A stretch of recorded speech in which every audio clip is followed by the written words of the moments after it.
مساء الفل. امام عاشور خلاص بيخلص الاهلي، ومش هيبقى اخر واحد يروح الاهلي، في لعيبه تانية كتير ممكن تروح الاهلي. آه ولعيبه في مصر تانية غير الزمالك، يعني من الزمالك هتروح الاهلي. ده ليه؟ لان الاهلي بياخد افريقيا، بيروح كاس العالم الانديه. في استقرار، في فلوس، في رعاه، في حاجات كتير قوي. طيب، احنا الزمالك بقى، نتكلم على الزمالك. احنا ليه وصلنا للمرحله اللي احنا فيها دي؟ اللي عايز حد يتكلم معاه يقول له احنا مظلومين ويطبطب على بعض وكده، يروح يتفرج على قناه الزمالك. هناك شغالين ندب وسويت ومش عارف ايه وحاجات كده، فيروح يتفرج هناك. يعني لكن نتكلم بالعقل، تعالى نتكلم بالعقل هنا. اول حاجه ناخدها من الاول خالص كده، نادي القرن. نادي القرن اتاخدت مننا، ماشي، والحسبه ومش الحسبه، الموضوع خلص خلاص، بقاله 20 سنه. هنقعد احنا نعيط؟ بنعيط بقالنا 20 سنه عليها، يعني هتفيدنا بايه؟ الاهلي البطولات افريقيا اللي خدها بعد ما خد لقب نادي القرن اكتر من اللي خدها قبليه. فالموضوع مش موضوع لقب، اللقب مش هيعمل اي حاجه خالص. اللقب ده ما هو الا بس حاجه شرفيه. ريال مدريد بره واخده نادي القرن، عملت ايه؟ ولا اي حاجه خالص، شغال عادي، وبرشلونه شغال عادي، والناس ماشيه عادي، والدنيا ماشيه، مفيش اي حاجه خالص. الكاميرون خدت منتخب القرن، عملت ايه؟ مصر حطت عليها وبتخسر والدنيا ماشيه. احنا بس هنا عندنا بس واقفين عند ايه؟ الزمالك هو البطل الحقيقي، والسبعه اكبر من التسعه، والتسعه معرفش ايه، والهري ده كله. الموضوع خلص خلاص. الموضوع عدى بقاله 20 سنه. احنا عملنا ايه بقى في السنه في الالفيه دي؟ عملنا ايه؟ ولا اي حاجه خالص. عم بنخسر ومجالس، وبنخسر ومجالس، وبنخسر ومجالس، ومفيش اي حاجه. ايه بقى الاسباب بقى اللي احنا بقى اللي عملناها؟ الزمالك مظلوم، مظلوم بنسبه مليون في الميه. مين اللي ظلمه؟ احنا اللي ظالمين الزمالك. ليه؟ لما تيجي تقول لي اصل في مجالس معينه بتيجي، ايوه، المجالس المعينه دي بتيجي منين؟ ما هو بتيجي نتيجه تصرف انت عملته. مجلس اتحل. يعني ايه؟ يعني قلت ادبك. في ناس مستوى رفيع من الجمهوريه موجودين، فانت قليت ادبك، فطلعت بره، فاتحليت. طيب، شتمت مش عارف مين، هزقت مين رفع عليك قضيه، فكل ده انت اللي عملت كده، مفيش حد تاني اللي عمل فيك كده، انت اللي عملت كده.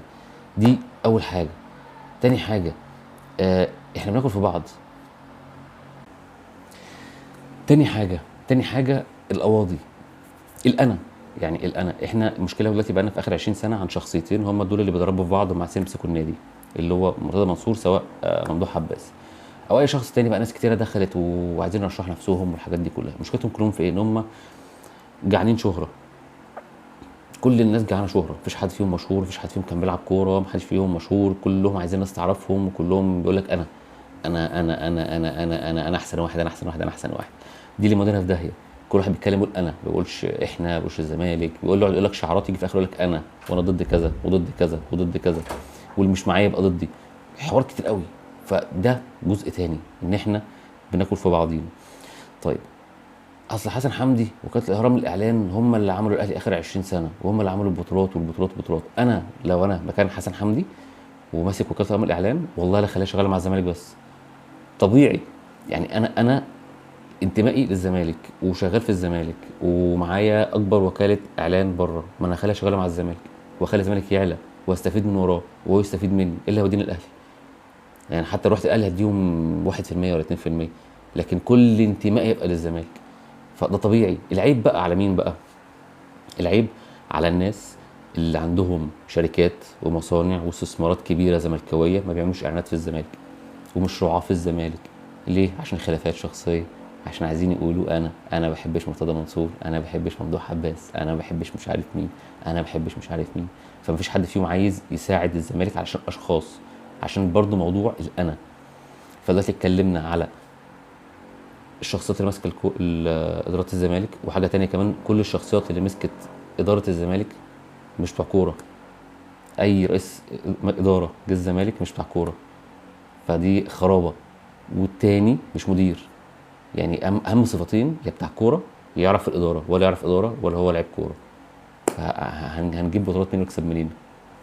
الحل الحل بقى، الحل ان انت تعمل مجلس اداره محترم، يتكون من اول حاجه رئيس مجلس اداره، يعني راجل بيعرف يدير منظومه، مش واحد معاه بكالوريوس تجاره ولا هندسه ولا ما اشتغلش قبل كده في الاداره تجيبه يدير مؤسسه. ما ينفعش، لازم جو الراس دي تكون مدير، يكون شخصيه اداريه عاليه تمسك الاداره.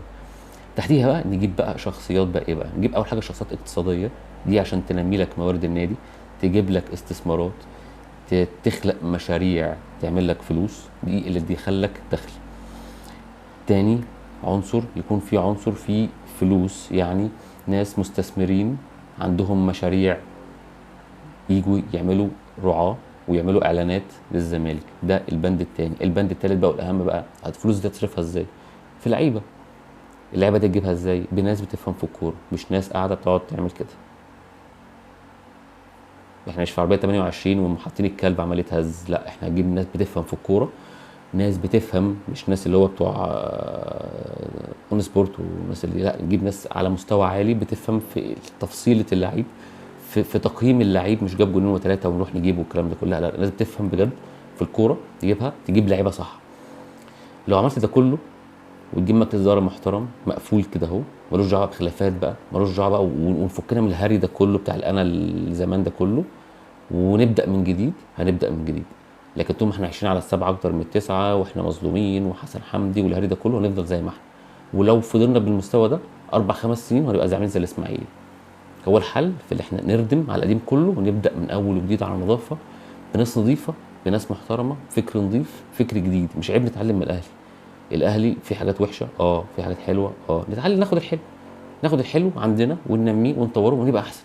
مش مشكله يعني ولا عيب يعني. وان شاء الله نبقى احسن باذن الله الفتره الجايه. شكرا.